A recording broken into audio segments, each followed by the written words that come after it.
ಕುರ್ಚಿ ಹಾಕೋ.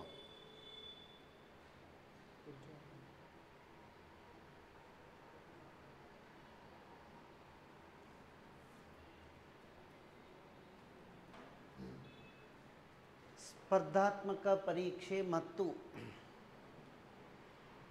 ಕರ್ನಾಟಕ ರಾಜ್ಯ ಸರ್ಕಾರ ನಡೆಸುವ TET ಪರೀಕ್ಷೆಯ ಅಂದರೆ ಇತಿಹಾಸದ ಭಾಗ ಶಾಸನಗಳು ಅದರ ಕುರಿತು ಈ ಚಾಪ್ಟರ್ ಅದ.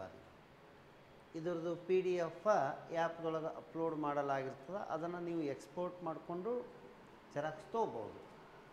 ಇದರ ಮ್ಯಾಗ ನಮಗೆ ಏನೇನು ಪೂರ್ವಗ್ರಹಿತ ಮಾಹಿತಿ ಇರಬೇಕು. ಚಾಪ್ಟರ್ದಾಗ ಶಾಸನಗಳು ಓದೋದು ಬೇರೆ, ಬಟ್ ಇದನ್ನು ಬರೀ ಶಾಸನಗಳು ಅಂದಕ್ರೆ ಏನೇನು ತಿಳ್ಕೊಬೋದು. ಶಾಸನಗಳ ಕುರಿತು ಅಧ್ಯಯನ ಮಾಡುವುದು ಸ್ಟಡಿ ಆಫ್ ಇನ್ಸ್ಕ್ರಿಪ್ಷನ್, ಎಪಿಗ್ರಾಫಿ ಅಂಥೇಳಿ ಕರೀತಾರೆ. ಶಾಸನಗಳ ಕುರಿತು ಅಧ್ಯಯನ ಮಾಡುವುದಕ್ಕೆ ಎಪಿಗ್ರಾಫಿ ಅಂತಾರೆ. ಭಾರತದ ಶಾಸನಗಳ ಪಿತಾಮಹ ಸಮುದ್ರಗುಪ್ತ. ಭಾಳ ಮಂದಿ ಅಶೋಕ ಅನ್ಕೋತಿರಿ, ತಪ್ಪ. Who is father of Indian inscription? Samudragupta ಆಧಾರ, ಅಶೋಕ ಅಲ್ಲ. ಅದಕ್ಕೆ ವಾದ ಮಾಡೋದನ್ನು ಬೇಡ. ನೀವು ಬೇಕಂದ್ರೆ ಗೂಗಲ್ದಾಗ ಟೈಪ್ ಮಾಡಿ ಚೆಕ್ ಮಾಡ್ಬೋದು.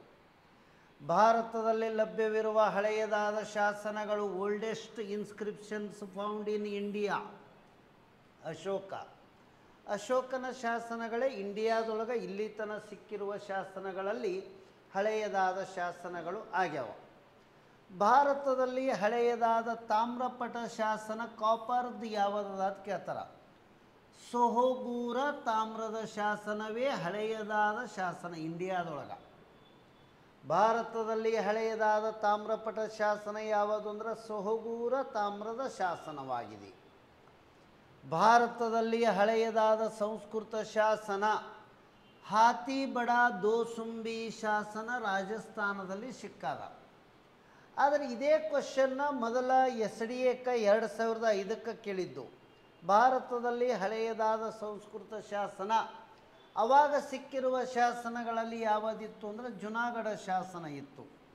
ಜುನಾಗಢ ಸಂಸ್ಕೃತ ಶಾಸನವೇ ಹಳೆಯದಾದ ಶಾಸನವಾಗಿತ್ತು. ಗುಜರಾತದ ಸಿಕ್ಕಿತ್ತು. ಇದಕ್ಕಿಂತ ಹಳೆಯ ಶಾಸನ ಇದು ಆಗ್ಯದ ಈ ಸದ್ಯಕ್ಕೆ. ಇನ್ನು 2009ರಲ್ಲಿಯೇ ದಕ್ಷಿಣ ಭಾರತದಲ್ಲಿ ಪತ್ತೆ ಹಚ್ಚಲಾದ ಒಂದು ಸಂಸ್ಕೃತ ಶಾಸನದ. ದಕ್ಷಿಣ ಭಾರತದಲ್ಲಿ ಹಳೆಯದಾದ ಸಂಸ್ಕೃತ ಶಾಸನ ಅಂದಕ್ರ ಗುಂಟೂರ ಆಂಧ್ರ ಪ್ರದೇಶದ ಸಿಕ್ಕದ. ಭಾರತದಲ್ಲಿ ಹಳೆಯದಾದ ಸಂಸ್ಕೃತ ಶಾಸನ ಹಾತಿಬಡ ದೋಸುಂಬಿ ಶಾಸನ ರಾಜಸ್ಥಾನ. 2005ರ ಪ್ರಕಾರ ಅಂದ್ರೆ ಅವಾಗ ಎಕ್ಸಾಮ್ದಾಗ ಕೇಳಿದ್ದು. ಭಾರತದ ಹಳೆಯದಾದ ಸಂಸ್ಕೃತ ಶಾಸನ ಜುನಾಗಢ ಗುಜರಾತ್.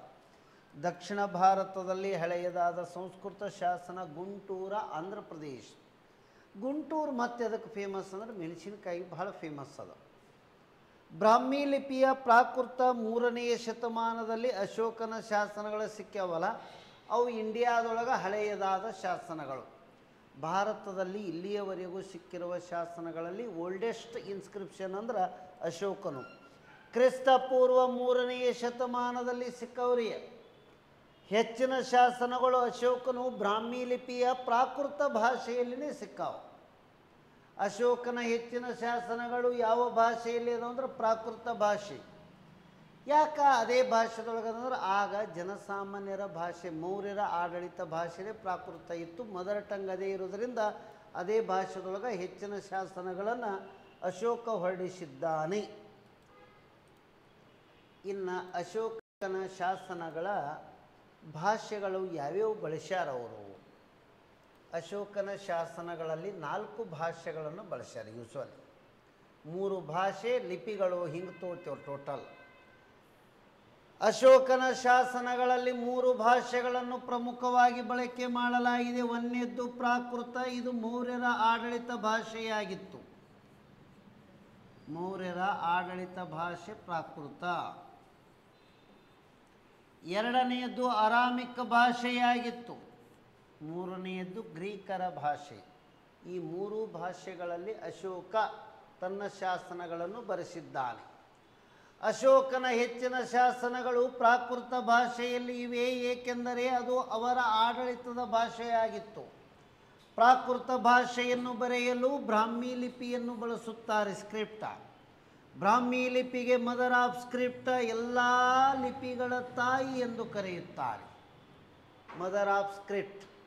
ಮೊಟ್ಟ ಮೊದಲಿಗೆ ಬ್ರಾಹ್ಮಿ ಲಿಪಿಯನ್ನು ಓದಿ ಅರ್ಥೈಸಿದವನೇ ಯಾರು ಅಂತ ಕೇಳ್ತಾರ? ಜೇಮ್ಸ್ ಪ್ರಿನ್ಸಿಪ್.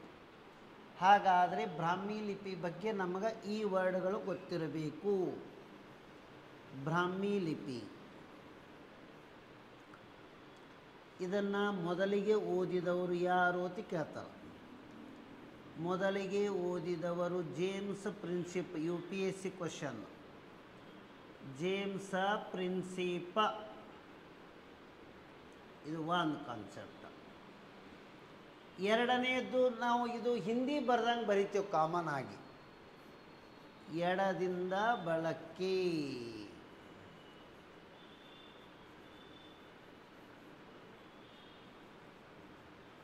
ಬರೆಯುವರು.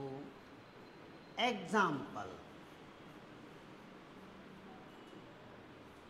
ಭಾರತ್ ಎಡದಿಂದ ಬಲಕ್ಕೆ ಬರ್ದೆವು.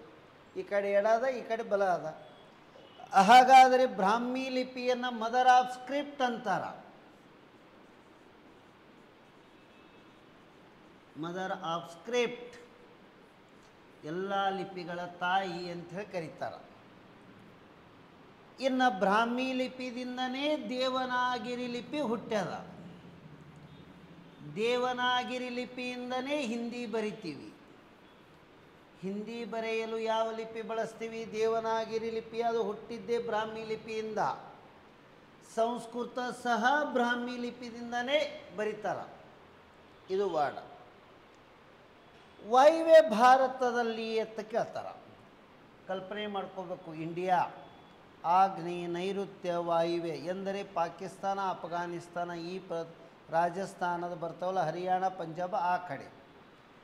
ವಾಯುವ್ಯ ಭಾರತದಲ್ಲಿ, ವಾಯುವ್ಯ ಪ್ರದೇಶದಲ್ಲಿ, ಬರೀ ವಾಯುವ್ಯ ಭಾರತ ಅಲ್ಲ, ಮೌರ್ಯರು ತಮ್ಮ ಸಾಮ್ರಾಜ್ಯದ ವಾಯುವ್ಯ ಪ್ರದೇಶ ಅಂದ್ರೆ ಆಗಿನ ಕಾಲದ ಅಫ್ಘಾನಿಸ್ತಾನದವರೆಗೆ ಮನ್ಸೇರಾ ಮತ್ತು ಶಹಬಾಜ್ಗಿರಿ ಅಂತೇಳಿ ಎರಡದಾವ. ಈ ಮನ್ಸೇರಾ ಮತ್ತು ಶಹಬಾಜ್ಗಿರಿ ಎರಡೂ ಪ್ರದೇಶದಲ್ಲಿ ಅಶೋಕ ಖರೋಷ್ಠಿ ಲಿಪಿಯಲ್ಲಿ ಶಾಸನಗಳನ್ನು ಬರೆಸಿದ್ದಾನೆ. ಖರೋಷ್ಠಿ ಲಿಪಿ ಎಂದರೆ ಉರ್ದು ಬರೆದಂಗೆ ಬರೀಬೇಕು. UPSC question. ಖರೋಷ್ಠಿ ಲಿಪಿ ಅಂದರೆ ಎಕಡದಿಂದ ಎಕಡೆ ಬರೀತಾರ ಅಂತ ಕೇಳ್ತಾರ. ಈ ಕಡೆದಿಂದ ಈ ಕಡೆ ಬರೀತಾರ. ಹಾಗಾದರೆ ಬಲದಿಂದ ಎಡಕ್ಕೆ, ಎಡಕ್ಕೆ, ಇದರ ಅರ್ಥ ಮೀನಿಂಗ್ ಉರ್ದು ಹಿಂಗೆ ಬರ್ತದೆ. ಖರೋಷ್ಠಿ ಲಿಪಿ ಎನ್ನುವುದು ಬಲದಿಂದ ಎಡಕ್ಕೆ ಉರ್ದು ರೂಪದಲ್ಲಿ ಬರೆಯಲಾಗುತ್ತದೆ. ಅಫ್ಘಾನಿಸ್ತಾನದೊಳಗೆ ಕಂದಹಾರ ತಿಳಿ ಪ್ಲೇಸ್ ಅದ. ಕಂದಹಾರದಲ್ಲಿ ಏನದಂದ್ರೆ ಅಶೋಕನ ದ್ವಿಭಾಷಾ ಶಾಸನ ಲಭ್ಯವಿದೆ. ದ್ವಿಭಾಷೆ ಅಂದ್ರೆ ಒಂದು ಗ್ರೀಕ, ಮತ್ತೊಂದು ಅರಾಮಿಕ. ಬ್ರಾಹ್ಮಿ ಲಿಪಿಯನ್ನು ಮೊದಲಿಗೆ ಓದಿ ಅರ್ಥೈಸಿದವರು ಜೇಮ್ಸ್ ಪ್ರಿನ್ಸಿಪ್. ಅಶೋಕನ ಹೆಚ್ಚಿನ ಶಾಸನಗಳು ಬ್ರಾಹ್ಮಿದಾಗೆ ಅದಾವಂದ್ರೆ ಅಶೋಕನ ಶಾಸನ ಮೊದಲಿಗೆ ಓದ್ದವನೇ ಜೇಮ್ಸ್ ಪ್ರಿನ್ಸಿಪ್ಪ. 1837ರಲ್ಲಿ ಓದ್ಯಾರ. 1837 ಅಶೋಕನ ಮೊದಲ ಶಾಸನಗಳನ್ನು ಓದಿದವರು ಜೇಮ್ಸ್ ಪ್ರಿನ್ಸಿಪ. ಇಷ್ಟು ತಿಳಿದಂದ್ರೆ ಎಸ್ ಅನ್ರಿ, ಮುಂದಿಂದ ಹೇಳ್ತೀನಿ.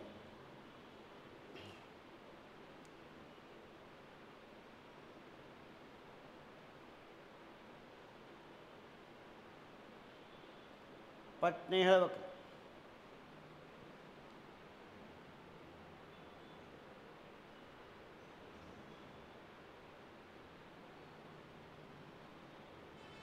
ಆಯ್ತರ.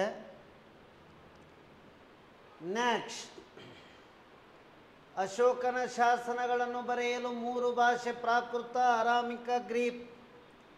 ಹಾಗಾದರೆ ಅಶೋಕನ ಹೆಚ್ಚಿನ ಶಾಸನಗಳು ಪ್ರಾಕೃತ ಭಾಷೆಯಲ್ಲಿ ಬ್ರಾಹ್ಮಿ ಲಿಪಿದೊಳಗೆ ಬರೆದಾರ. ಖರೋಷ್ಠಿ ಲಿಪಿ ಅಂದ್ರೆ ಹೆಂಗೆ ಬರಿಬೇಕಂದ್ರೆ ಬಲದಿಂದ ಎಡಕ್ಕೆ ಉರ್ದು ಬರ್ದಂಗೆ ಬರೀತಾರ. ಖರೋಷ್ಠಿ ಲಿಪಿಯ ಶಾಸನಗಳು ಎಲ್ಲಿ ಸಿಕ್ಕಾವ ಅಂತ ಕೇಳ್ತಾರ. ಮನ್ಸೇರ ಶಹಬಾಜ್ಗಿರಿದೊಳಗೆ ಸಿಕ್ಕಾವ.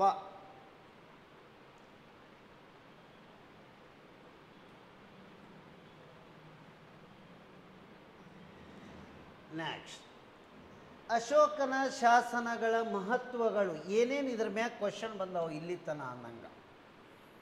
ಏನು ಇಂಪಾರ್ಟೆನ್ಸ್ ಅದಾವ ಅಶೋಕನ ಶಾಸನಗಳಲ್ಲಿ, ಒಂದಿಷ್ಟು ಮಹತ್ವ ವಿಚಾರಗಳು ಬೇಕಲ್ಲ.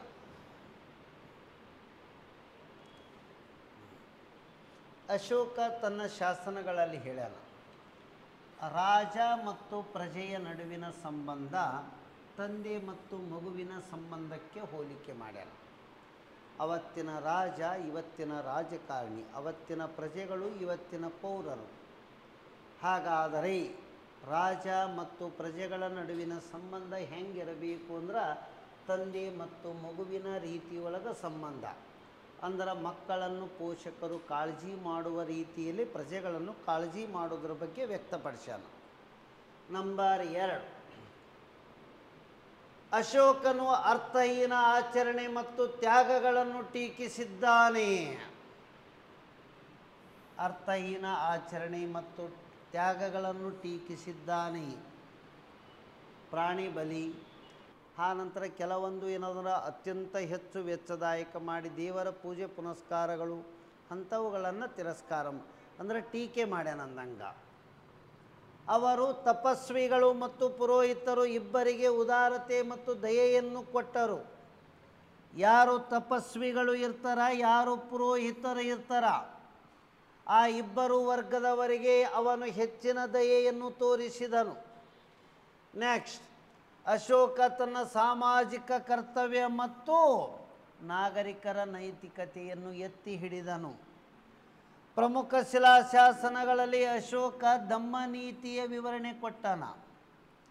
ದಮ್ಮನೀತಿ ಅಂದ್ರೆ ಮಾನವೀಯತೆಯ ಬಗ್ಗೆ ಚರ್ಚೆ ಮಾಡ್ಯಾನ. ದಮ್ಮ ಎಂದರೆ ಮಾನವೀಯತೆಯ ಚರ್ಚೆ. ಎಕ್ಸಾಂಪಲ್, ವಯಸ್ಸಾದ ಅಜ್ಜಿಯೊಬ್ಬಳು ರಸ್ತೆ ದಾಟುವಾಗ ಕೈ ಹಿಡಿದು ಮಾನವೀಯತೆಯಿಂದ ರಸ್ತೆ ದಾಟಲು ಸಹಾಯ ಮಾಡುವುದು.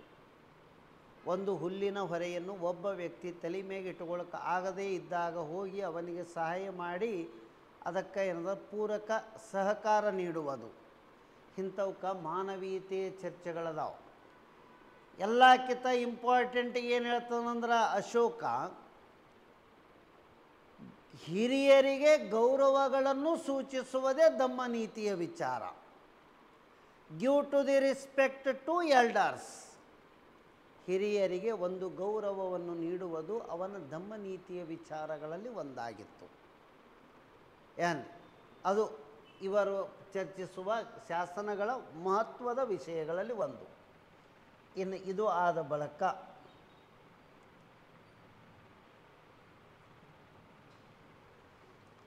ಅಶೋಕನ ಪ್ರಮುಖ ಶಾಸನಗಳಲ್ಲಿ ಒಂದಿಷ್ಟು ಸಂಗತಿಗಳದಾವ. ಆ ಸಂಗತಿಯ ಅಂಶಗಳು ಏನೇನು ಬರ್ತಾವೆ ಇಲ್ಲಿ ಅನ್ನೋದು. ಅಶೋಕನ ಶಾಸನಗಳ ಸಂಗತಿಗಳು, ಯಾಕಂದ್ರೆ ಓಲ್ಡೆಸ್ಟ್ ಇನ್ಸ್ಕ್ರಿಪ್ಷನ್ ಅವರೂ ಅದಾವಲ್ರಿ. ಅಶೋಕನ ಶಾಸನಗಳಲ್ಲಿ ತನ್ನನ್ನು ದೇವನಾಂಪಿಯ, ಪಿಯದರ್ಶಿ ಎರಡೂ ಪದಗಳು ಬೇರೆ ಬೇರೆ. ಆ್ಯಕ್ಚುಲಿ ದೇವನಾಂಪಿಯ ಇದು ಪ್ರಾಕೃತ ವರ್ಡ, ಅದನ್ನು ಕನ್ನಡದಾಗ ದೇವನಾಮ ಪ್ರಿಯ ಆಗ್ತಾನ. ಪ್ರಿಯದರ್ಶಿ ಕನ್ನಡ, ಪಿಯಾದಶಿ ಪ್ರಾಕೃತ. ಹಾಗಾದರೆ ಅಶೋಕನ ಶಾಸನಗಳು ಪ್ರಾಕೃತದಲ್ಲಿ ಇರುವುದರಿಂದ ದೇವನಾಂಪಿಯ ಪಿಯಾದಶಿ ಎಂದು ಉಲ್ಲೇಖಿಸಿದನು. ದೇವರಿಗೆ ಪ್ರಿಯನಾದವನು. ಅಶೋಕ ಇದರ ಮೀನಿಂಗ್ ಏನಂದ್ರೆ ಇಲ್ಲ. ಶೋಕ ಎಂದರೆ ದುಃಖ, ದುಃಖ ಇರಲಾರದವನೇ ಅಶೋಕ. ಎಂದರೆ ಇಲ್ಲ, ಶೋಕ ಎಂದರೆ ದುಃಖ, ಅಶೋಕ ಎಂದರೆ ದುಃಖ ಇರಲಾರದವನು ಎಂದರ್ಥ. ಇದು ಹೇಳ್ತಾರ. ಅಶೋಕನ ಹೆಸರನ್ನು ಇಲ್ಲಿಯವರೆಗೂ 3 ಶಾಸನಗಳಲ್ಲಿ ಉಲ್ಲೇಖವಾಗಿದೆ. ಕರ್ನಾಟಕದ ಮಸ್ಕಿ ಶಾಸನ ರಾಯಚೂರುದೊಳಗ ಅಶೋಕನ ಕುರಿತು ದೇವನಾಂಪಿಯ ಪಿಯದಸ್ಸಿ ಎಂದು ಉಲ್ಲೇಖವಾಗಿದೆ. ಗುಜ್ಜರ ಶಾಸನ ಆಂಧ್ರ ಪ್ರದೇಶ, ನಿಟ್ಟೂರ ಶಾಸನ ಆಂಧ್ರ ಪ್ರದೇಶ, ಅಲ್ಲೊಂದು ಬರ್ತದೆ ನಿಟ್ಟೂರ ಶಾಸನ. ಈ 3 ಶಾಸನಗಳಲ್ಲಿ ಅಶೋಕನ ಹೆಸರು ವಿವರಿಸಲಾಗಿದೆ. ಅಶೋಕನು ತನ್ನ ಶಾಸನಗಳ ಮೂಲಕ ಜನರಿಗೆ ನೇರ ಸಂಪರ್ಕ ಹೊಂದಿದ ಮೊದಲ ರಾಜ. ಅದರ ಮೂಲಕ ಈ ಶಾಸನಗಳನ್ನು ಹೆಚ್ಚಿಗೆ ಹೆದ್ದಾರಿಗಳಲ್ಲಿ ಬರೆಸ್ತಾ ಇದ್ದ. ಹೆದ್ದಾರಿಗಳಲ್ಲಿ 4 ರಸ್ತೆ ಎಲ್ಲಿ ಕೂಡ್ತಾವ ಅಲ್ಲಿ ಬರೆಸ್ತಿದ್ದ. ಅದನ್ನು ಓದಿ ಹೇಳಲಕ್ಕ ಅಲ್ಲಿ ಏನಂದ್ರೆ ಧರ್ಮ ಮಹಾಮಾತ್ರರು ಎನ್ನುವ ಒಬ್ಬ ವ್ಯಕ್ತಿಗಳು ಇರ್ತಿದ್ರು. ಯಾಕಂದ್ರೆ ಎಲ್ಲರೂ ಸಾಕ್ಷರತೆ ಹೊಂದಿರಲಿಲ್ಲ. ಏನೇನು ಬರ್ದಾರ ಅನ್ನೋದು ಓದಿ ಹೇಳಲಿಕ್ಕೆ ಒಬ್ಬ ಇರ್ತಿದ್ದ ಅಲ್ಲಿ. ಏನ್ರಿ, ಹೆದ್ದಾರಿಗಳಲ್ಲಿ ಇರುವಂಥ ಶಾಸನಗಳನ್ನು ಓದಿ ಹೇಳುವವರು ಧಮ್ಮ ಮಹಾಮಾತ್ರರು, ಅಂದರೆ ಅದನ್ನು ಓದಿ ಹೇಳುವವರು ಎಂದರ್ಥ. ನೆಕ್ಸ್ಟ್,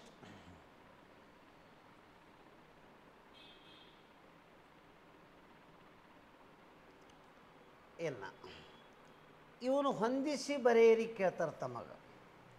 ವಿಶೇಷವಾಗಿ ಈ ಅಂಶಗಳನ್ನು ಹೊಂದಿಸಿ ಬರೆಯಿರಿ. ಇವೆಲ್ಲ ಎಕ್ಸಾಮ್ಗೆ ಬರವೇರಿ. ಏನು ಶಾಸನಗಳು ಟಿ ಟಿಗೊಂದು ಬೇರೆ, IASಗೊಂದು ಬೇರೆ ಇರಲ್ಲ. ಶಾಸನಗಳು ಎಲ್ಲಿ ಹೋದರೂ ಒಂದೇ ಇರ್ತಾವೆ. ಸ್ತಂಭ ಶಿಲಾಶಾಸನ 1, 2, 3, 4, 5, 6, 7 ಹೀಗೆ ಅದಾವೆ.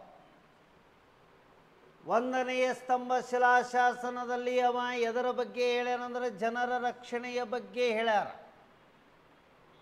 ಹಾಗಾದರೆ 2ನೇದರೊಳಗೆ ಏನು ಹೇಳ್ಯಾರಂದ್ರೆ ಕನಿಷ್ಠ ಪಾಪ, ಸಹಾನುಭೂತಿ, ಸ್ವಾತಂತ್ರ್ಯ, ಸದ್ಗುಣದ ಬಗ್ಗೆ ಹೇಳ್ಯಾರ.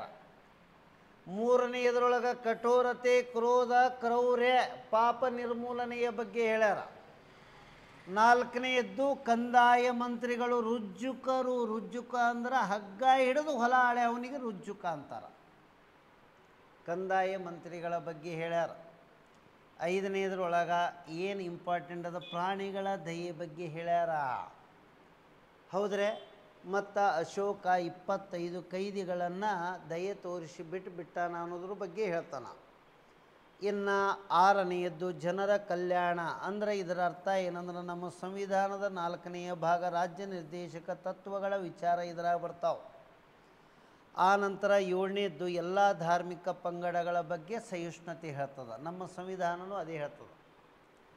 ನಿನಗೆ ಬೇಕಾದ ಧರ್ಮ ಸ್ವೀಕಾರ ಮಾಡು, ಬೇಕಾದ ಧರ್ಮ ಆಚರಣೆ ಮಾಡು. ನೀನು ಸ್ವೀಕಾರ ಮತ್ತು ಆಚರಣೆ ಮಾಡುವುದರಿಂದ ಇನ್ನೊಂದು ಧರ್ಮದವರಿಗೆ ಅವಹೇಳನ ಆಗಕೂಡದು.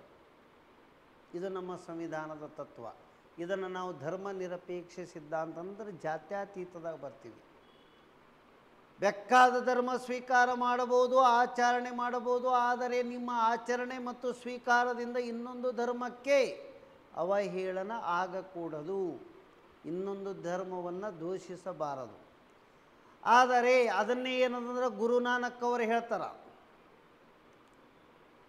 ಪ್ರತಿಯೊಂದು ಧರ್ಮದ ಅಂತಿಮ ಗುರಿ ಏನಾಗಿದೆ ಅಂದರೆ ಮೋಕ್ಷ ಕಾಣುವುದು. ಪ್ರತಿ ಧರ್ಮವೂ ಅತ್ಯುತ್ತಮ ಆಚಾರ ವಿಚಾರಗಳನ್ನೇ ಹೊಂದಿವೆ, ಆದರೆ ಮೋಕ್ಷ ಕಾಣುವ ಮಾರ್ಗಗಳು ಭಿನ್ನವಾಗಿವೆ. ಎಲ್ಲ ಧರ್ಮಗಳು ಜ್ಯೇಷ್ಠತೆ ಹೊಂದ್ಯವ, ಎಲ್ಲ ಧರ್ಮಗಳು ಶ್ರೇಷ್ಠತೆಯನ್ನು ಹೊಂದ್ಯವ. ಎಲ್ಲ ಧರ್ಮಗಳಲ್ಲಿ ಆಚಾರ ವಿಚಾರ ಸಂಸ್ಕಾರಗಳು ಭಿನ್ನವಾಗಿದ್ದರೂ ಅಂತಿಮ ಗುರಿ ಮೋಕ್ಷ ಕಾಣುವುದನ್ನೇ ಹೇಳುತ್ತವೆ ಅಂತ ಹೇಳ್ತಾರೆ ಅವರು. ಏನು ಇದರೊಳಗೆ ಅವರು ಅದನ್ನೇ ಕಲ್ಪನೆಗಳನ್ನು ಕೊಟ್ಟಾರ. ನೆಕ್ಸ್ಟ್,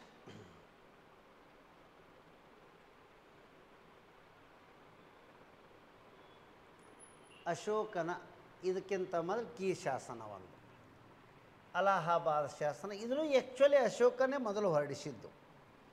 ಆದರೆ ಇದರ ಭಿನ್ನತೆಗಳು ಹೆಂಗೆ ಏನೇನು ಅದಾವ ನೋಡಿ.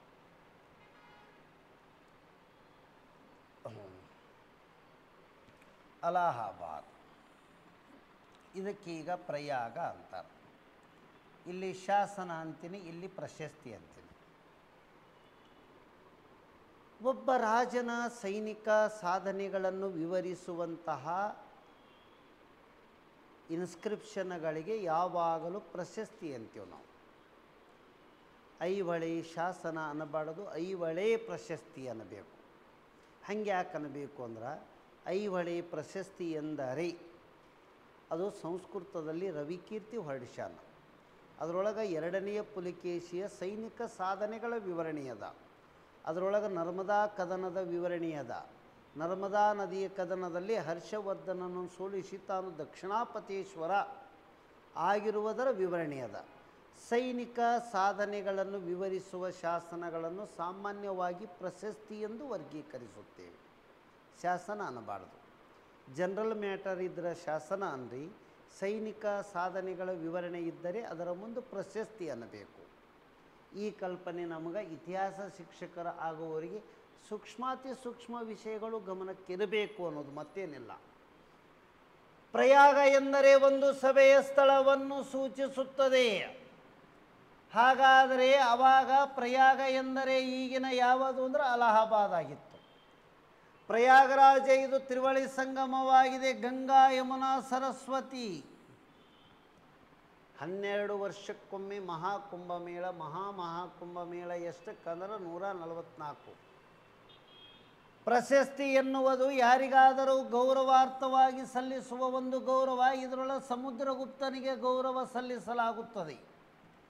ಆ್ಯಕ್ಚುಲಿ ಅಲಹಾಬಾದ್ ಪ್ರಶಸ್ತಿ ಅಥವಾ ಪ್ರಯಾಗ ಪ್ರಶಸ್ತಿ ಅದಲ್ರಿ ಈ ಶಾಸನ. ಇದು ಒರಿಜಿನಲ್ ಉತ್ತರ ಪ್ರದೇಶದ ಕೌಶಂಬಿ ಒಳಗಿತ್ತು. ಯಾರು ಹೊರಡಿಸ್ಯಾರಂದ್ರೆ ಅಶೋಕ. ಅದನ್ನು ಅಲಹಾಬಾದಕ್ಕೆ ಸ್ಥಳಾಂತರ ಮಾಡಿದವ ಯಾರು ಅಂದ್ರೆ ಜಹಾಂಗೀರ. ಮಳೆಗಾಲದಾಗ ಖಾಲಿ ಕೂತನ, ಅಲ್ಲಿಗೆ ಒಯ್ದಾನ. ಕೌಶಂಬಿಯಿಂದ ಅಲಹಾಬಾದಕ್ಕೆ ಒಯ್ದ. ಹಾಗಾದರೆ ಅಶೋಕನ ಸ್ತಂಭ ಶಾಸನವಾಗಿದ್ದರೂ ಇದರೊಳಗೆ 4 ಭಿನ್ನವಾದ ಶಾಸನಗಳು ಒಳಗೊಂಡಿವೆ. 4 ಮಂದಿ ತಮ್ಮ ಸಾಧನೆಗಳನ್ನು ಬರೆಸ್ಕೊಂಡಾರ. ಒಂದನೇದ್ದು ಬ್ರಾಹ್ಮಿ ಲಿಪಿಯಲ್ಲಿ ಅಶೋಕನ ಶಾಸನಗಳು ಅದಾವು. ಫಸ್ಟಿಗೆ ಇದ್ರಾಗ ಶಾಸನ ಇಷ್ಟದ ತಿಳ್ಕೋರಿ. ಇವ ಒಂದು 4 ಸಾಲ ಬರೆದು ಬಿಟ್ಟನ, ಜಾಗ ಉಳಿದದ ಕೆಳಗೆ. ಅವಾಗ ಇದರಲ್ಲಿ ಎರಡನೇದ್ದು ಏನು ಮಾಡ್ಯಾರ ನೋಡ್ರಿ. ಅಶೋಕನ ಪತ್ನಿ ಕರ್ವಾಕಿ ಅಂತೇಳಿ ಬರ್ತಾರ. ಅವರು ದಾನ ಮಾಡಿದ್ದನು ಇದರಾಗೆ ಅದ. ಹರಿಸೇನ ಸಂಸ್ಕೃತ ಮತ್ತು ಬ್ರಾಹ್ಮಿ ಲಿಪಿಯಲ್ಲಿ ಬರೆದಿರುವ ಏನದಂದ್ರೆ ಸಮುದ್ರಗುಪ್ತನ ಶಾಸನವು ಇದರಾಗದ. ಈ ಸಮುದ್ರಗುಪ್ತ ದಕ್ಷಿಣ ಭಾರತಕ್ಕೆ ದಂಡಯಾತ್ರೆ ಕೈಗೊಂಡು ಬರ್ತಾನೆ. 12 ಮಂದಿ ದಕ್ಷಿಣ ಭಾರತದ ರಾಜರುಗಳನ್ನು ಸೋಲಿಸ್ತಾನೆ. ವಾಪಸ್ ಉತ್ತರ ಭಾರತಕ್ಕೆ ಹೋಗ್ತಾನೆ. ಆ ಉತ್ತರ ಭಾರತಕ್ಕೆ ಹೋದ ಬಳಿಕ ಆ ವಿಜಯದ ನೆನಪಿಗಾಗಿ ಸಮುದ್ರಗುಪ್ತನ ಸೈನಿಕ ಸಾಧನೆಗಳನ್ನು ಸಂಸ್ಕೃತದಲ್ಲಿ ಯಾರು ಬರ್ಸ್ಯಾರಂದ್ರೆ ಅವನ ಆಸ್ಥಾನಿಕ ಹರಿಸೇನ. ಒಂದನೇದ್ದು ಅಶೋಕನ ಬ್ರಾಹ್ಮಿ ಲಿಪಿಯದೊಳಗೆ ಬರೆಸಿದ್ದು. ಆನಂತರ ಎರಡನೇದ್ದು ಸಂಸ್ಕೃತದೊಳಗೆ ಬರೆಸಿದ್ದು ಯಾರು ಹರಿಸೇನ. ಸಮುದ್ರಗುಪ್ತನ ಸಾಧನೆಗಳದವ. ನಂಬರ್ 3ನೇದ್ದು ಮತ್ತು ಯಾರದನಂದ್ರೆ ಅಶೋಕನ ಪತ್ನಿ ಕಾರ್ವಾಕಿದು ಒಂದದ. ಜಹಾಂಗೀರ ತನ್ನೂ ಒಂದು 4 ಸಾಲ ಬರ್ಸೇನೆ ಪರ್ಷಿಯನ್ದವ. ಜಾಗ ಖಾಲಿಯ ತಡಿ ಅಂತೇಳಿ. ಹಾಗಾದರೆ ಟೋಟಲ್ 4 ವಿಷಯಗಳದಾವು. ಹರಿಸೇನ ಇವನು ಸಮುದ್ರಗುಪ್ತನದ ಆಸ್ಥಾನಿಕ. ಅಲಹಾಬಾದ್ ಶಾಸನ ಗದ್ಯ ಪದ್ಯ ಮಿಶ್ರಿತ ಚಂಪು ಶೈಲಿಯಲ್ಲಿ ಇದೆ. ಇದೇ ಶಾಸನದೊಳಗೆ ಸಮುದ್ರಗುಪ್ತನಿಗೆ ಕವಿರಾಜ ಎಂಬ ಬಿರುದು ಅದ. ಕವಿರಾಜ ಯಾಕದಂದ್ರೆ ಅವನು ವೀಣೆಯನ್ನು ನುಡಿಸುತ್ತಿರುವ ಚಿತ್ರದ ಬಂಗಾರದ ನಾಣ್ಯ ಹೊಡಿಸ್ಯಾನ. ಅಂದ್ರೆ ಕವಿರಾಜ ಅಥವಾ ಸಮುದ್ರಗುಪ್ತನಿಗೆ ಇಷ್ಟವಾದ ವಾದ್ಯ ಯಾವುದು ಅಂದ್ರೆ ವೀಣೆ. ಇದನ್ನು ನಮಗೆ ಇಂಪಾರ್ಟೆನ್ಸ್ ಗೊತ್ತಿರಬೇಕು. ನೆಕ್ಸ್ಟ್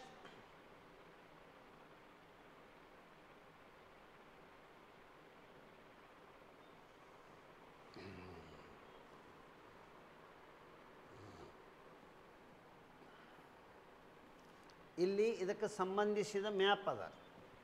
ಇದನ್ನು ನಾ ಇಲ್ಲೇ ಹೇಳಿರ್ತೀನಿ. ಇದನ್ನು ನೀವು ಏನದಂದ್ರೆ ಆ ಚಿತ್ರದಾಗೆ ಡೈರೆಕ್ಟ್ ಬರ್ಕೋಬೇಕು. ದಾಂಡಿಗೋಟ ಏನೇನದ. ಕಂದಹಾರ ಶಾಸನ ಎಲ್ಲಿದೆ ಅಂದ್ರೆ ಅಫ್ಘಾನಿಸ್ತಾನದೊಳಗಿರ್ತದ. ಇನ್ನು ನೆಕ್ಸ್ಟ್ ಮತ್ತು ಪ್ರಮುಖವಾದ ಶಾಸನಗಳಲ್ಲಿ ಏನೇನದವ ನಮ್ಮಲ್ಲಿ ಅಂದ್ರೆ ಒಂದು ಏನದಂದ್ರೆ ತೋಪ್ರಾ ಶಾಸನ. ಎರಡನೇದ್ದು ಮೀರತ್ ಶಾಸನ. ತೋಪ್ರಾ ಶಾಸನ ಹರಿಯಾಣದಲ್ಲಿ ಇದೆ. ಹಾಗಾದರೆ ಮೀರತ್ ಶಾಸನ UPದೊಳಗದವ. ಆ 2 ಶಾಸನಗಳನ್ನು ದೆಹಲಿಗೆ ಒಯ್ದಾರ. ದೆಹಲಿಗೆ ಯಾರು ಸ್ಥಳಾಂತರ ಮಾಡ್ಯಾರಂದ್ರೆ ಫಿರೋಜ್ ಶಹಾ ತುಘಲಕ್. ಫಿರೋಜ್ ಶಹಾ ತುಘಲಕ್ ಇದು ಗೊತ್ತಿರಬೇಕು ನಮಗೆ. ಹರಿಯಾಣದ ತೋಪ್ರಾ ಶಾಸನ, ಉತ್ತರ ಪ್ರದೇಶದ ಮೀರತ್ ಶಾಸನ ಇವು 2 ಅಶೋಕನ ಶಾಸನಗಳು. ಇವೆರಡು ದೆಹಲಿಗೆ ಸ್ಥಳಾಂತರ ಮಾಡಿದವರು ಯಾರು ಅಂದ್ರೆ ಫಿರೋಜ್ ಶಹಾ ತುಘಲಕ್. ಗುಜರಾತಿನ ಗಿರ್ನಾರ ಪ್ರಮುಖ ಶಾಸನ ಅಶೋಕನ ಶಾಸನ ಒರಿಜಿನಲ್. ಮಧ್ಯಪ್ರದೇಶದ ಸಾಂಚಿ ಸ್ತೂಪ ಅಶೋಕನೇ ಹೊರಡಿಸ್ಯಾನ. ಕೌಶಂಬಿಯಲ್ಲಿ ಅಶೋಕ ಶಾಸನ ಹೊರಡಿಸಿದ್ದ, ಅದನ್ನು ಸ್ಥಳಾಂತರಗೊಳಿಸಲಾಯಿತು ಜಹಾಂಗೀರನ ಕಾಲದಲ್ಲಿ. ಆವಾಗ ಅದು ಅಲಹಾಬಾದ್ ಶಾಸನ ಆಯಿತು. ಆ ಶಾಸನದಲ್ಲಿ ಸಮುದ್ರಗುಪ್ತನ ಸೈನಿಕ ಸಾಧನೆ ಬರೆದಿದ್ದಕ್ಕಾಗಿ ಅಲಹಾಬಾದ್ ಪ್ರಶಸ್ತಿ ಆಗ್ಯದ. ಏನು ಇವು ಏನೇನದಾವ ಅನ್ನೋದು ಗೊತ್ತಿರಬೇಕು. ಇನ್ನು ಮತ್ತು ರುಮ್ಮಿಂಡೈ ಶಾಸನ ಅಂತೇಳಿ ಒಂದು ಬರ್ತದೆ. ರುಮ್ಮಿಂಡೈ ಶಾಸನ ನೇಪಾಳದಲ್ಲಿ ಇದೆ. ಅದು ಗೌತಮ ಬುದ್ಧನ ಜನ್ಮದ ನೆನಪಿಗಾಗಿ ಹೊರಡಿಸಲಾಗಿದೆ. ಗೌತಮ ಬುದ್ಧನ ಜನ್ಮಸ್ಥಳದ ವಿವರಣೆ ಕೊಡ್ತದೆ. ಪ್ಲಸ್ ಆ ಶಾಸನದೊಳಗೆ ಅಶೋಕ ಬರ್ಷನ ಗೌತಮ ಬುದ್ಧ ಅವರು ನೇಪಾಳದ ರುಮ್ಮಿಂಡೈ ಪ್ರದೇಶದೊಳಗೆ ಜನಿಸ್ಯಾರ. ಅದು ಭಾಳಷ್ಟು ಪುಣ್ಯವಾದ ಭೂಮಿ. ಆ ಭೂಮಿಯ ಮ್ಯಾಗ ನಾನು ಟ್ಯಾಕ್ಸ ವಸೂಲಿ ಮಾಡಲ್ಲ ಅಥವಾ ಸಂಗ್ರಹಿಸಲ್ಲ ಅಂತೇಳಿ ಅಂದ್ರೆ ತೆರಿಗೆ ವಿನಾಯಿತಿ ನೀಡಿರುವುದರನ್ನು ಬರೆಯಲಾಗಿದೆ. ಯಾಕಂದ್ರೆ ಒಂದಿಷ್ಟು ಅಂತ ಏನದಂದ್ರೆ ಸಾಧಕರು ಜನಿಸಿದ ಭೂಮಿಗೆ ಏನದಂದ್ರೆ ರಾಜರುಗಳದಿಂದನೂ ವಿನಾಯಿತಿಗಳು ಸಿಗಲಾಗಿದೆ. ಇದು ವಿಶೇಷ. ಇನ್ನು ಇಲ್ಲದ ನೋಡಿ ಧವಲಿ ಶಾಸನ ಅಂತೇಳಿ ಏನದಂದ್ರೆ ಇದು ಒಡಿಸ್ಸಾ ರಾಜ್ಯದಾಗ ಬರ್ತದೆ. ಇಲ್ಲಿ ನಮಗೆ ಅಶೋಕನ 13ನೆಯ ಬಂಡೇಗಲ್ಲು ಶಾಸನ, 13ನೆಯ ಬಂಡೇಗಲ್ಲು ಶಾಸನ. ಇದರೊಳಗೆ ಏನು ಅರಿಯದ ಅಂತ ಕೇಳ್ತಾರೆ. ಕಳಿಂಗ ಯುದ್ಧದ ಬಗ್ಗೆ ವಿವರಣೆ ಇದೆ. ಕಳಿಂಗ ಎಂದರೆ ಈಗಿನ ಯಾವ ರಾಜ್ಯದೊಳಗೆ ಬರ್ತದೆ ಅಂದ್ರೆ ಒಡಿಸ್ಸಾದೊಳಗೆ ಬರ್ತದೆ. ಕಳಿಂಗ ಯುದ್ಧದ ನಂತರ ಅಶೋಕ ಸಂಪೂರ್ಣವಾಗಿ ಯುದ್ಧದ ನೀತಿಯನ್ನು ತ್ಯಜಿಸಿಬಿಟ್ಟ. ಸರ್ ಲಾಸ್ಟಿಗೆ ಅಶೋಕ ಬೌದ್ಧ ಧರ್ಮದ ಆಚಾರ ವಿಚಾರ ಅನುಯಾಯಿ ಆದ ಬಳಿಕ ಹೆಸರಿಗೆ ರಾಜನ ವೇಷ ಹಾಕ್ಕೊಂಡು ತಲೆ ಮೇಲೆ ಕಿರೀಟ ಹಾಕ್ಕೊಂಡು ಮಗ್ಗಲ್ಕೊಂದು ಖಡ್ಗ ಇಟ್ಕೊಂಡು ಬಂದು ರಾಜ್ಯಭಾರದ ಸಿಂಹಾಸನದ ಮೇಲೆ ಕುಂಡ್ರವ. ಆದರೆ ಯಾವತ್ತೂ ಖಡ್ಗ ಹೊರಗೆ ತೆಗೆದು ಮುಂದೆ ಯುದ್ಧನೇ ಮಾಡಲಿಲ್ಲ. ಯಾವ ಯುದ್ಧದ ನಂತರ? ಕಳಿಂಗ ಯುದ್ಧದ ನಂತರ. ಕಳಿಂಗ ಯುದ್ಧದ ನಂತರ ಅಶೋಕನು ಸಂಪೂರ್ಣವಾಗಿ ರಾಜ ಇದ್ದ, ಬಟ್ ರಾಜತ್ವದ ನೀತಿ ಬಿಟ್ಟ, ಯುದ್ಧ ಮಾಡುವುದು. ಅದಕ್ಕಾಗಿಯೇ ಇತಿಹಾಸಕಾರರು ಅಶೋಕನಿಗೆ ಹೇಳ್ತಾರೆ ರಾಜನ ವೇಷದಲ್ಲಿ ಇರುವ ಸನ್ಯಾಸಿ ಅಶೋಕ ಅಂಥೇಳಿ. ರಾಜನ ವೇಷದಲ್ಲಿ ಇರುವ ಸನ್ಯಾಸಿ ಅಶೋಕ ಈ ವರ್ಡ್ ಗೊತ್ತಿರಬೇಕು. ನೆಕ್ಸ್ಟ್, ಕರ್ನಾಟಕದಲ್ಲಿ ಅಶೋಕನ ಶಾಸನಗಳು 14 ಲಭ್ಯವಾಗಿವೆ. ಕಲಬುರಗಿ ಸನ್ನತಿ ಸಿಕ್ಕದ. ಆನಂತರ ರಾಯಚೂರು ಜಿಲ್ಲೆಯ ಮಸ್ಕಿದೊಳಗೆ ಸಿಕ್ಕದ. ಇನ್ನು ಏನದಂದ್ರೆ ಬಳ್ಳಾರಿ ಜಿಲ್ಲೆಯ ನಿಟ್ಟೂರು ಮತ್ತು ಉದಗೋಳಂ ಸಿಕ್ಕವ. ಇನ್ನು ಕೊಪ್ಪಳ ಜಿಲ್ಲೆ ಪಾಲ್ಕಿಗುಂಡ ಗವಿ ಮಠದೊಳಗೆ ಸಿಕ್ಕವ. ಸಿದ್ದಾಪುರ, ಬ್ರಹ್ಮಗಿರಿ, ಜಟ್ಟಿಂಗ, ರಾಮೇಶ್ವರ, ಚಿತ್ರದುರ್ಗ ಜಿಲ್ಲಾದೊಳಗೆ ಸಿಕ್ಕಾವು. ಇಲ್ಲೆಲ್ಲ ಕೂಡಿ ಒಟ್ಟು 14 ಏನದಂದ್ರೆ ಕರ್ನಾಟಕದಲ್ಲಿ ಅಶೋಕನ ಶಾಸನಗಳು ಸಿಕ್ಕಾವು. ಕರ್ನಾಟಕದಲ್ಲಿ ಲಭ್ಯವಿರುವ ಅಶೋಕನ ಶಾಸನಗಳ ಸಂಖ್ಯೆ 14. ಕಲಬುರಗಿ ಸನ್ನತಿ, ರಾಯಚೂರು ಜಿಲ್ಲೆ ಮಸ್ಕಿ, ಪಾಲ್ಕಿಗುಂಡ ಗವಿಮಠ ಕೊಪ್ಪಳ, ಆನಂತರ ಸಿದ್ದಾಪುರ, ಜಟ್ಟಿಂಗ, ರಾಮೇಶ್ವರ, ಬ್ರಹ್ಮಗಿರಿ ಇವು ಚಿತ್ರದುರ್ಗ, ಆನಂತರ ನಿಟ್ಟೂರ, ಉದಗೋಳಮ್ಮ ಇವೆರಡು ಬಳ್ಳಾರಿ. ಇಲ್ಲೆಲ್ಲ ಅಶೋಕನ ಶಾಸನಗಳು ಸಿಕ್ಕಾವ. ಇದರ ಬಗ್ಗೆ ನಮಗೆ ಕಲ್ಪನೆಗಳ ಕರೆಕ್ಟ್ ಇರಬೇಕು. ಮತ್ತು ಇವ್ರ ಚಾಪ್ಟರ್ದಾಗ ವಿವರಣೆ ಬರ್ತಾವ್ರಿ. ಇವು ಇಂಟ್ರೊಡಕ್ಷನ್ದಾಗ ಇಟ್ಟರೆ ಗೊತ್ತಿರಲಿ. ನಮ್ಮ ಕರ್ನಾಟಕದಾಗಿರುವ ಎಲ್ಲ ಶಾಸನಗಳು ಬ್ರಾಹ್ಮಿ ಲಿಪಿದಾಗ ಅದಾವೆ. ಮಸ್ಕಿ ಶಾಸನ ರಾಯಚೂರು ಜಿಲ್ಲೆ ತುಂಗಭದ್ರಾ ನದಿಯ ಉಪನದಿ ಮಸ್ಕಿ ಅಂತೇಳಿ ಹರಿತದ, ಅಲ್ಲೇ ಅದ. ಎರಡನೇದ್ದು ಏನದಂದ್ರೆ ಅದರೊಳಗೆ ದೇವನಾಮ ಪಿಯದಸ್ಸಿ ಎನ್ನುವ ಹೆಸರನ್ನು ನಮೂದಿಸಲಾಗಿದೆ. ಬ್ರಹ್ಮಗಿರಿ ಶಾಸನದೊಳಗೆ ಇಸಿಲ ಎನ್ನುವ ಕನ್ನಡ ಭಾಷೆಯ ಮೊದಲ ಪದ ಅದ. ಆ ಕನ್ನಡ ಭಾಷೆಯ ಮೊದಲ ಪದ ಇಸಿಲ ಎಂದರೆ ಕೋಟೆಗಳಿಂದ ಆವೃತವಾದ ಒಂದು ಪ್ರದೇಶ. ಇಷ್ಟು ಅದರ ಕಲ್ಪನೆ ಇರಬೇಕು.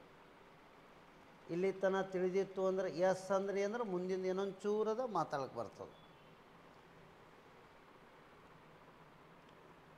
ಜುನಾಗಢ ಶಾಸನ ಅಂಥೇಳಿ ಒಂದು ಬರ್ತದೆ. ಎಲ್ಲಿ ಅದಂದ್ರೆ ಗುಜರಾತ್ನಾಗ ಅದ. ಇದರ ಪ್ರಾಥಮಿಕ ವಿಷಯ ಏನದ ಅಂದ್ರೆ ಶಕ ವಂಶದ ರುದ್ರದಾಮನ್ನ ಹೊರಡಿಸಿದ್ದಾನೆ. ಇದು ಸಂಸ್ಕೃತದ ಆರಂಭಿಕ ಶಾಸನಗಳಲ್ಲಿ ಇತ್ತು, ಈಗಲೂ ಅದ. ಬಟ್ ಇದಕ್ಕಿಂತ ಹಳೆಯ ಶಾಸನ ಒಂದು ರಾಜಸ್ಥಾನದ ಸಿಕ್ಕದ. ಚಂದ್ರಗುಪ್ತ ಮೌರ್ಯನ ರಾಜ್ಯಪಾಲರಲ್ಲಿ ಒಬ್ಬನಾದ ಪುಷ್ಯಗುಪ್ತ ಅಂತೇಳಿ ಇವ ಗುಜರಾತ್ ನೋಡ್ಕೋತಿದ್ದ. ಆ ಗುಜರಾತ್ ನೋಡ್ಕೊಳ್ಳುವಾಗ ಗುಜರಾತಿನ ಕಾಥೇವಾಡ ಪ್ರದೇಶದೊಳಗೆ ಗಿರ್ನಾರ್ ಅಂತೇಳಿ ಊರದ. ಅವಾಗ ಇಡೀ ಗುಜರಾತದ ಪ್ರದೇಶದೊಳಗೆ ಕುಡಿಯುವ ನೀರಿನ ಸಮಸ್ಯೆ ಇತ್ತು. ಗಿರ್ನಾರ ಕಾಥೇವಾಡ ಪ್ರದೇಶದ ಕುಡ್ಲಿಕ್ಕೆ ನೀರಿಗೆ ಸಮಸ್ಯೆ ಇತ್ತು. ಆ ಜನರ ನೀರಿನ ಮೂಲಕ್ಕಾಗಿ ಒಂದು ಎಂದರೆ ಸರೋವರ ನಿರ್ಮಾಣ ಮಾಡ್ಯಾರ ಗುಜರಾತದಾಗ. ಆ ಸರೋವರದ ಹೆಸರೇ ಸುದರ್ಶನ ಸರೋವರ. ಸುದರ್ಶನ ಸರೋವರ ಇರುವುದು ಗುಜರಾತಿನ ಕಾಥೇವಾಡ ಪ್ರದೇಶದಲ್ಲಿ. ಹಾಗಾದರೆ ಆ ಸರೋವರದ ಕುರಿತು ಉಲ್ಲೇಖ, ಆ ಸರೋವರ ನಿರ್ಮಾಣ ಮಾಡಿದವ ಪುಷ್ಯಗುಪ್ತ. ಪುಷ್ಯಗುಪ್ತ ಯಾರು ಅಂದರೆ ಚಂದ್ರಗುಪ್ತ ಮೌರ್ಯನ ರಾಜ್ಯಪಾಲ ಅಥವಾ ಆ ಪ್ರದೇಶದ ನಿರ್ವಾಹಕ.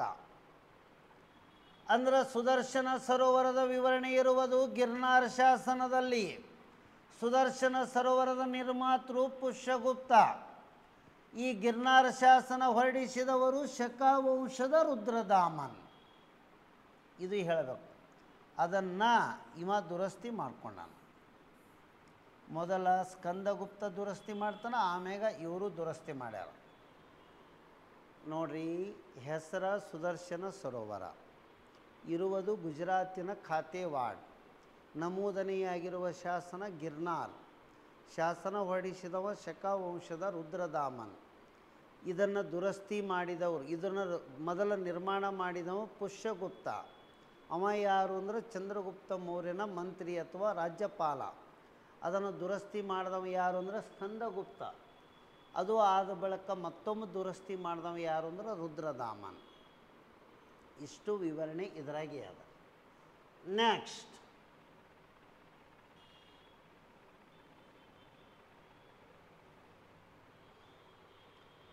ಹಾತಿ ಗುಂಪ ಶಾಸನ. ಹಾತಿ ಗುಂಪ ಶಾಸನ. ಈ ಶಾಸನವನ್ನು ಹೊರಡಿಸಿದವರು ರಾಜ ಖಾರವೇಲ.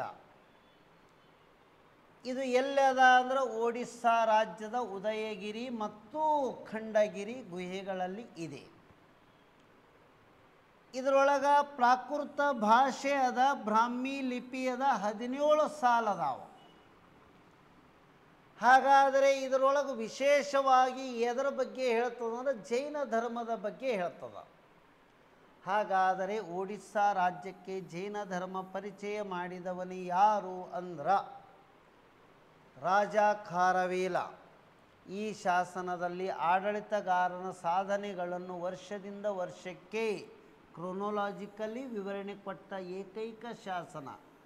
ಪ್ರತಿ ವರ್ಷ ಏನೇನು ಡೆವಲಪ್ಮೆಂಟ್ ಆಗಿದ್ದು ರಾಜನ ಅವಧಿಯೊಳಗ ಅನ್ನೋದು ಬರ್ದಾನಿವ. ಎವ್ರಿ ಇಯರ್ ಕ್ರೊನೊಲಾಜಿಕಲ್ ಈವೆಂಟ್ಸ್ಗಳನ್ನು ಬರ್ದಾರ. ನೆಕ್ಸ್ಟ್,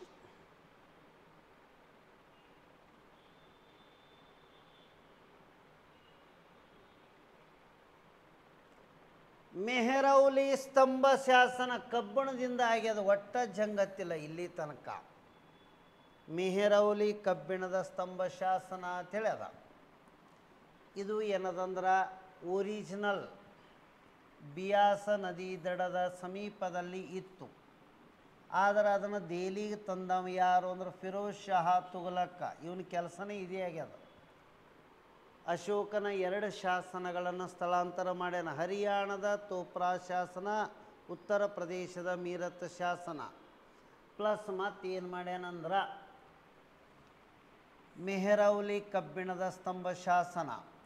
ಮೆಹರೌಲಿ ಕಬ್ಬಿಣದ ಸ್ತಂಭ ಶಾಸನ ಯಾರ ಕಾಲದಲ್ಲಿ ಹೊರಡಿಸಲಾಗಿದೆ ಅಂದರೆ ಗುಪ್ತರ ಕಾಲದಲ್ಲಿ. ಅವಾಗ ಯಾರು ಹೊರಡಿಸಿರುತ್ತಾರೆ ಅಂದರೆ 2ನೇಯ ಚಂದ್ರಗುಪ್ತ ವಿಕ್ರಮಾದಿತ್ಯನ ಕಾಲದಲ್ಲಿ, ಇವರ ಕಾಲಾವಧಿಯಲ್ಲಿ ಹೊರಡಿಸಲಾಗಿದೆ. ಹಾಗಾದರೆ ಅವತ್ತು ಹೊರಡಿಸಿರುವ ಕಬ್ಬಿಣ ಇವತ್ತಿನವರೆಗೂ ತುಕ್ಕೇ ಹಿಡಿದಿಲ್ಲ. ಅಂದರೆ ಇದರ ಅರ್ಥ ಏನಂದ್ರೆ ಇದು ಗುಪ್ತರ ಕಾಲದ ವಿಜ್ಞಾನಕ್ಕೆ ಸಾಕ್ಷಿಯಾಗಿದೆ. ಎಷ್ಟು ಸ್ಟ್ಯಾಂಡರ್ಡ್ ಸೈನ್ಸ್ ಇತ್ತು ಆವಾಗಿನ ಕಾಲದಲ್ಲಿ, ಅದೂ ಭಾಳ ಇಂಪಾರ್ಟೆಂಟ್ ಆಗ್ತದೆ. ಸರ ಈಗ ನಾವು ಮನೆ ಕಟ್ಟಿಸ್ತೀವಿ, ಮನೆ ಕಟ್ಸೋಕ್ಕೆ ಕಬ್ಬಿಣದ ಗ್ರಿಲ್ ಹಾಕ್ತೀವಿ, ಗ್ರಿಲ್ ಹಾಕಿದ ವರ್ಷನ ಜಂಗ್ ಹತ್ತಿ ಹೋಗಿರ್ತದೆ. ಹಾಗಾದರೆ ಆಗ ತಂತ್ರಜ್ಞಾನ ಇರಲಿಲ್ಲ, ಆದರೆ ವಿಜ್ಞಾನ ಇತ್ತು. ಈಗ ವಿಜ್ಞಾನದ ಜೊತೆಗೆ ತಂತ್ರಜ್ಞಾನ ಕುರಿತು ಎರಡೂ ಕಲಬೆರಕೆಯಾಗಿ ಹೋಗಿಬಿಟ್ಟಾವು. ಆಗಿಂದಕ್ಕೆ ಈಗಿಂದಕ್ಕೆ ವ್ಯತ್ಯಾಸಗಳು ಇಷ್ಟೇ. ಅವತ್ತು ನಿರ್ಮಾಣ ಮಾಡಿರುವ ಆ ಕಬ್ಬಿಣದ ವಸ್ತು ದಿನನಿತ್ಯ ಏನದ ಗಾಳಿ ಬೆಳಕು ಮಳೆದೊಳಗನೇ ಇರ್ತದ, ಆದರೆ ಜಂಗತ್ತಿಲ್ಲ. ಇದು ಗುಪ್ತರ ಕಾಲದ ವಿಜ್ಞಾನಕ್ಕೆ ಒಂದು ದೊಡ್ಡದಾದ ಸಾಕ್ಷ್ಯಾಧಾರವನ್ನು ಒದಗಿಸುತ್ತದೆ. ಇದು ಗೊತ್ತಿರಲಿ. ಕುತುಬ್ ಮಿನಾರದ ಮುಂದೆ ಅದತ್ ಹೇಳ್ತಾರೆ. ನೆಕ್ಸ್ಟ್ ಬೆನ್ಸಾಗರ ಶಾಸನ, ಅದನ್ನೇ ವಿದಿಶಾ ಶಾಸನ ಅಂತಾರ. ಬೆನ್ಸಾಗರ ಶಾಸನ ಅಥವಾ ವಿದಿಶಾ ಶಾಸನ, ಇದು ನೋಡಿ. ವಿದಿಶಾ ಎನ್ನುವುದು ಯಾವ ರಾಜ್ಯಕ್ಕಂತಾರೆ ಅಂದ್ರೆ ಮಧ್ಯಪ್ರದೇಶ. ಇದನ್ನು ಯಾರ ಬಗ್ಗೆ ವಿವರಿಸಲಾಗಿದೆ ಅಂದ್ರೆ ಹೆಲೋಯಿಡರಸ್ ಎನ್ನುವ ಗ್ರೀಕ ರಾಯಭಾರಿ ಯಾರ ಕಾಲಾವಧಿಯಲ್ಲಿ ಏನದಂದ್ರೆ ಶುಂಗ ರಾಜವಂಶರ ಕಾಲದಲ್ಲಿ ಬರೆಯಲಾಗಿದೆ. ಭಾಷೆ ಪ್ರಾಕೃತವಾಗಿದೆ, ಲಿಪಿ ಬ್ರಾಹ್ಮಿಣಿ ಅದ. ಈ ಶಾಸನ ಭಗವಾನ ವಾಸುದೇವನಿಗೆ ಅರ್ಪಿತವಾಗಿದೆ. ಇದು ಭಾಳ ಇಂಪಾರ್ಟೆಂಟ್. ಹಾಗಾದರೆ ಮತ್ತೆ ಏನೇನದಾವ ಈ ಶಾಸನದಲ್ಲಿ? ಒಂದಿಷ್ಟು ವಿಚಾರಗಳನ್ನು ಬರೆದಾರ. ಬೀಜಮಂಡಲದಲ್ಲಿ ಪರಮಾರರ ಕಾಲದ ಒಂದಿಷ್ಟು ದೇವಾಲಯಗಳ ವಿಷಯಗಳನ್ನು ಅಲ್ಲೇ ಸಿಗ್ತಾವ. ಒಟ್ಟಿನಲ್ಲಿ ಬೆನಸಾಗರ ಎಲ್ಲದನ್ನ ಮಧ್ಯಪ್ರದೇಶ, ಭಗವಾನ್ ವಾಸುದೇವನಿಗೆ ಅರ್ಪಿತ. ಸ್ತಂಭ ಶಾಸನವನ್ನು ಹೊರಡಿಸಿದವರು ಗ್ರೀಕ್ ರಾಯಭಾರಿ ಹೆಲೋಯಿಡರಸ್ ಅಂಥೇಳಿ ಬರ್ತಾರೆ. ಯಾರ ಕಾಲಾವಧಿಯಲ್ಲಿ ಹೊರಡಿಸ್ಯಾನಂದ್ರೆ ಶುಂಗರ ಕಾಲದಲ್ಲಿ. ಅವ ಮೋಸ್ಟ್ಲಿ ಭಗವಾನ್ ವಾಸುದೇವನ ಭಕ್ತನಾಗಿರಬಹುದು, ಅದಕ್ಕೆ ಹೊರಡಿಸ್ಯಾನ. ನೆಕ್ಸ್ಟ್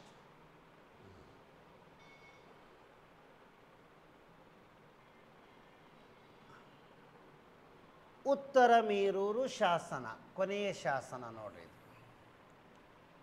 ಉತ್ತರ ಮೇರೂರು ಶಾಸನ ಚೋಳರ ದೊರೆ ಒಂದನೆಯ ಪಾರಂತಕ ಹೊರಡಿಸಿದ್ದಾನೆ. ಯಾವ ದೇವಾಲಯದಲ್ಲಿ ಅದಂದ್ರೆ ವೈಕುಂಠ ಪೆರುಮಾಳ ದೇವಾಲಯದ ಗೋಡೆಯಲ್ಲಿ ಹೊರಡಿಸ್ಯಾನ. ಯಾವ ಭಾಷೆಯಲ್ಲಿ ಇದೆ ಅಂದರೆ ತಮಿಳು ಭಾಷೆ. ಎದರ ಬಗ್ಗೆ ವಿವರಣೆ? ವಿಲೇಜ್ ಅಸೆಂಬ್ಲಿ, ಗ್ರಾಮ ಸಭೆಗಳ ಬಗ್ಗೆ ವಿವರಿಸುತ್ತದೆ. ಗ್ರಾಮ ಸಭೆ ಎನ್ನುವುದು ಯಾರ ಒಂದು ಸಭೆಯಾಗಿತ್ತು ಅಂದರೆ ಬ್ರಾಹ್ಮಣರ ಒಂದು ಸಭೆಯಾಗಿತ್ತು. ಹಾಗಾದರೆ ಇದರ ಸದಸ್ಯರನ್ನು ಚುನಾವಣೆಯ ಮೂಲಕ ಆಯ್ಕೆ ಮಾಡುವುದು. ಆ ಚುನಾವಣಾ ಪದ್ಧತಿಗೆ ಕುಡುವಲೈ ಪದ್ಧತಿ ಅಂತೇಳಿ ಕರೀತಿದ್ರು. ಕುಡುವಲೈ ಪದ್ಧತಿ ಅಂದರೆ ಮಣ್ಣಿನ ಮಡಿಕೆಯಲ್ಲಿ ಮತದಾನದ ಪತ್ರಗಳನ್ನು ಹಾಕಿ ಸಾಯಂಕಾಲ ಎಣಸೋದು. ಕುಡುವಲೈ ಮತದಾನದ ಪದ್ಧತಿ ಅಂದರೆ ಮಣ್ಣಿನ ಮಡಿಕೆಗಳಲ್ಲಿ ಮತಪತ್ರಗಳನ್ನು ಒಳಗೆ ಹಾಕೋದು, ಲಾಸ್ಟಿಗೆ ಸಾಯಂಕಾಲ ಒಮ್ಮೆ ಹೊರಗೆ ತೆಗೆದು ಎಣಸೋದು ಯಾರಿಗೆ ಎಷ್ಟು ಓಟ್ ಬಿದ್ದಾವ. ಹಾಗಾದರೆ ಗ್ರಾಮ ಸಭೆಯ ಸದಸ್ಯನಾಗಲಿಕ್ಕೆ ಅವಾಗಿನ ಕಾಲದಲ್ಲಿ ಅರ್ಹತೆಗಳು ನೋಡಿ ಹೆಂಗಿದ್ದು. ಗ್ರಾಮ ಸಭೆಯ ಸದಸ್ಯನಾಗಲು ಅರ್ಹತೆಗಳು ಇದ್ದುರಿ. ಹಾಗಾದರೆ ಆ ಅರ್ಹತೆಗಳು ಹೆಂಗಿದ್ದು ಅಂದ್ರೆ, ಈಗ ಗ್ರಾಮ ಪಂಚಾಯತಿ ಮೆಂಬರ್ ಆಗಲಿಕ್ಕೆ 21 ವರ್ಷ ಬೇಕು. ಅವಾಗ ಎಷ್ಟು ಇತ್ತು ನೋಡ್ರಿ ನಿಗದಿಪಡಿಸಿದ್ದು. ಅವಾಗಿಂದಕ್ಕೆ ಈಗಿಂದಕ್ಕೆ ಏನೇನು ಡಿಫ್ರೆನ್ಸ್ ಅದಾವ? 35ರಿಂದ 70.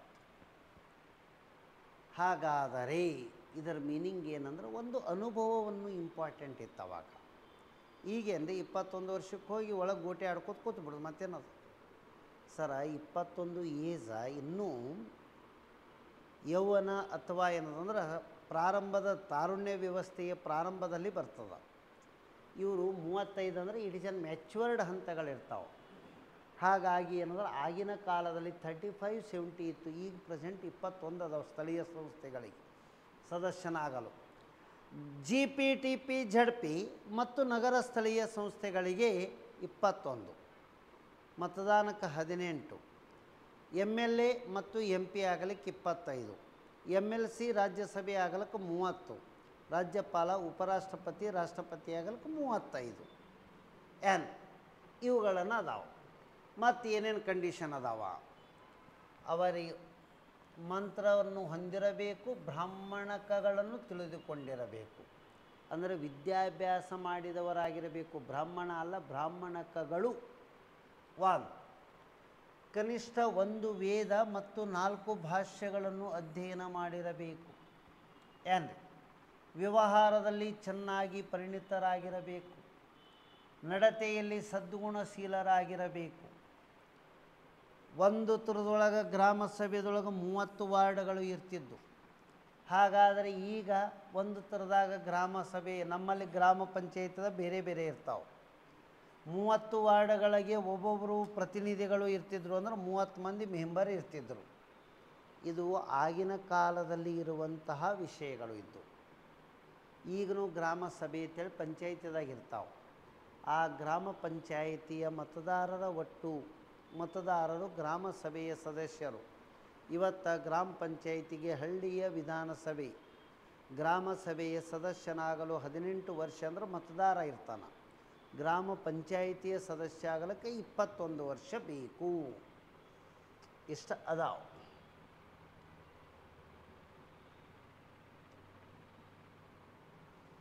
ಇವೆಲ್ಲ ಸಂಬಂಧಪಟ್ಟಿದ್ದು ಇಟ್ಟುತನ ನಾ ಏನು ಹೇಳಿನಲ್ರಿ, ಎಲ್ಲಕ್ಕ ಎಕ್ಸಾಮ್ಗೆ ಬಂದಿದ್ದು ಕ್ವಶನ್ಸ್ ಅದಾವೆ. ಎವ್ರಿ ಚಾಪ್ಟರ್ದ ಹಿಂದೆ ಕ್ವಶನ್ ಕೊಟ್ಟು ಬಿಟ್ಟಿರ್ತೀನಿ ರೀ. ಯಾವ ಎಕ್ಸಾಮ್ಗೆ ಏನು ಕ್ವಶನ್ ಬಂದವ ಅನ್ನೋದೇ ಇರ್ತದೆ ರೀ. IAS ಕೇಳಿದ ಕ್ವಶನ್ ಅದ್ರಿ ಅದು. ಅಂದರೆ ಇದರ ಅರ್ಥ ಆ ಕ್ವಶನ್ಗಳನ್ನು ನೀವು ಬಿಡಿಸಬೇಕು. ಎವ್ರಿ ಚಾಪ್ಟರ್ದ ಹಿಂದೆ ಕ್ವಶನ್ಸ್ ಕೊಟ್ಟಿರ್ತೀನಿ. ಎಕ್ಸಾಮ್ ಯಾವುದಾದ್ರೂ ರೀ, ನಾಲೆಜ್ ಈಸ್ ಸುಪ್ರೀಮ್. ಮೊದಲು ನನಗೆ ಆ ಸಬ್ಜೆಕ್ಟದ ನಾಲೆಜ್ ಬಂತು ಅಂದರೆ ಎಕ್ಸಾಮ್ ಎಲ್ಲವೂ ತಾನೇ ಕ್ಲಿಯರ್ ಆಗ್ತಾವೆ. ಅದಕ್ಕಾಗಿ ಏನಂದ್ರೆ ಇದನ್ನು ತಾವು PDF ಎಕ್ಸ್ಪೋರ್ಟ್ ಮಾಡ್ಕೊರಿ ಆ್ಯಪದಿಂದ, ಅದನ್ನು ಜೆರಾಕ್ಸ್ ತೋರಿ, ಅವತ್ತಿನ ಕೆಲಸ ಅವತ್ತೇ ಮುಗಿಸ್ಕೋತ ಹೋದ್ರೆ ಕ್ಲಿಯರ್ ಆಗ್ತದೆ. ಒಮ್ಮೆ ವಾರಕ್ಕೊಮ್ಮೆ ನಾನು ಪ್ರಿಂಟ್ ತಕ್ಕೊಂಡು ಜೆರಾಕ್ಸ್ ಹಾಕ್ಸ್ಕೊಂಡು ಓದ್ತೀನಿ ಅಂದ್ರೆ ಕೆಲಸ ಆಗಲ್ಲ. ಓಕೆ ರೀ. ಎನಿ ಡೌಟ್ಸ್ ಇದ್ರೆ ಪಟ್ನೆ ಕೇಳ್ಬೋದು.